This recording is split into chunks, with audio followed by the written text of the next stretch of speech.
আমাদের দেশের কওমি মাদ্রাসার সনদ নিয়ে মিডল ইস্টে অনেক বিশ্ববিদ্যালয়ে তারা হায়ার এডুকেশনে যাচ্ছে।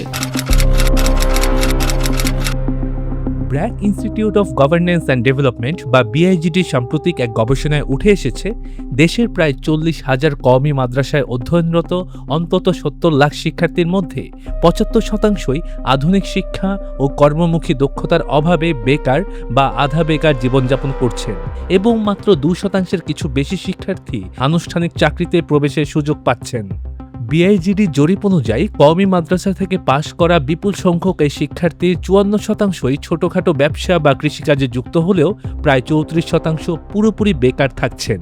দেশে বর্তমানে থাকা প্রায় 3.5 লাখ মসজিদের প্রতিটিতে 2 জন করে চাকরি পেলেও তা মোট শিক্ষার্থীর মাত্র 10%-এর কর্মসংস্থান নিশ্চিত করতে পারে। আর তাই আনুষ্ঠানিক কর্মসংস্থানের সুযোগ না পেয়ে বেকার থাকা এই আলেমদের অনেকেই বাধ্য হয়ে যত্রতত্র নতুন করে মাদ্রাসা খুলছেন।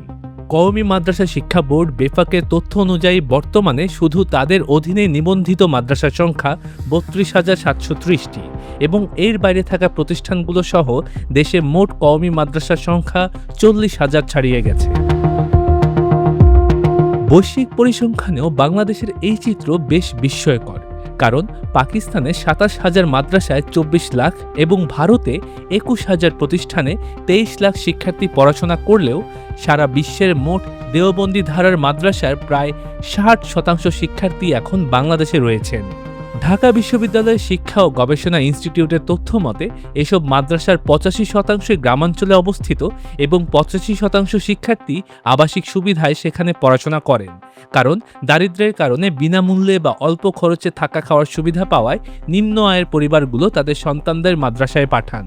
তবে ভোর 4টায় কোরআন হিফজ দিয়ে শুরু হওয়া এবং আসর থেকে এশা পর্যন্ত টানা আরবি কিতাব পড়ার দীর্ঘ এই রুটিনে বাংলা, ইংরেজি, গণিত, বিজ্ঞান বা কম্পিউটারের মতো আধুনিক বিষয়ের কোনো স্থান না থাকায় দীর্ঘ 12 থেকে 15 বছর শুধু ধর্মীয় শিক্ষা গ্রহণের পর প্রতিযোগিতামূলক চাকরির বাজারের জন্য তারা একেবারে প্রস্তুত হতে পারছেন না।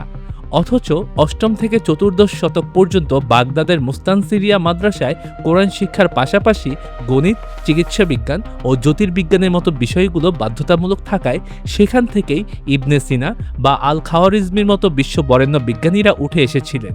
বর্তমানে দেশের কওমি মাদ্রাসাগুলো 1866 সালে ব্রিটিশ ভারতে প্রণীত দরসে নিজামী পাঠ্যক্রমে আটকে আছে, যেখানে আধুনিক বিশ্বের জন্য প্রয়োজনীয় ডিজিটাল ও ফিনান্সিয়াল লিটারেসির কোনো সুযোগ রাখা হয়নি। পাশাপাশি ব্যক্তিগত দান ও জাকাতের টাকায় চলা এসব প্রতিষ্ঠানে শিক্ষকদের আধুনিক শিক্ষাদান পদ্ধতি নিয়ে কোনো প্রশিক্ষণ নেই এবং তারা মাত্র 3 থেকে 8,000 টাকার মতো নামমাত্র বেতনে চাকরি করছে।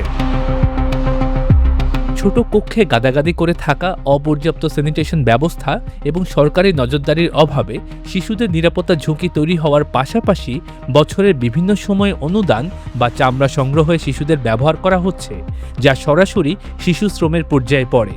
অন্যদিকে 2018 সালে দাওরায়ে হাদিসকে মাস্টার্স সমমানের স্বীকৃতি দেওয়া হলেও এর আগের 12 বছরের পড়াশোনার কোনো আনুষ্ঠানিক স্বীকৃতি না থাকায় মাঝপথে কেউ ঝরে পড়লে তার শিক্ষা জীবনের কোনো প্রাতিষ্ঠানিক মূল্য থাকে না।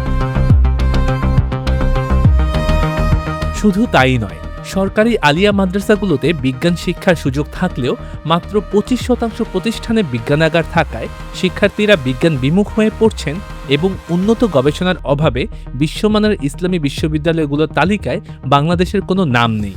বিশেষজ্ঞ ও শিক্ষাবিদরা বলছেন, দেশের বিশাল মানব সম্পদ এই 70 লাখ শিশু কিশোরকে মূলধারার অর্থনীতিতে যুক্ত করতে হলে কওমি মাদ্রাসার কারিকুলাম আধুনিকায়ন, সরকারি নিবন্ধন ও তদারকি নিশ্চিত করার পাশাপাশি সাধারণ শিক্ষার সমন্বয় ঘটানো এখন সময়ের সবচেয়ে বড় দাবি। আমাদের দেশের কওমি মাদ্রাসার সনদ নিয়ে মিডল ইস্টে অনেক বিশ্ববিদ্যালয়ে তারা হায়ার এডুকেশনে যাচ্ছে। সেখান থেকে এসে তারা আবার আমাদের জাতীয় সরকারি বিভিন্ন পদবিতে তারা ঢুকছে। সরকারিভাবে এই যে সর্বোচ্চ যে মান, সেই মানটাও যদি কার্যকর হয়, যেমন প্রত্যেকটা প্রাইমারি স্কুলে ধর্মশিক্ষক প্রয়োজন, প্রত্যেকটা হাই স্কুলেও ইসলামিক একজন টিচার প্রয়োজন হয়। এমন সব বস্তুনিষ্ঠ প্রতিবেদন নিয়মিত পেতে দিনাজপুর টিভির ফেসবুক পেজ ফলো করুন, ভিডিওতে লাইক, কমেন্ট, শেয়ার, সাবস্ক্রাইব করুন এবং ভিজিট করুন dinajpurtv.com। Dinajpur TV multimedia desk.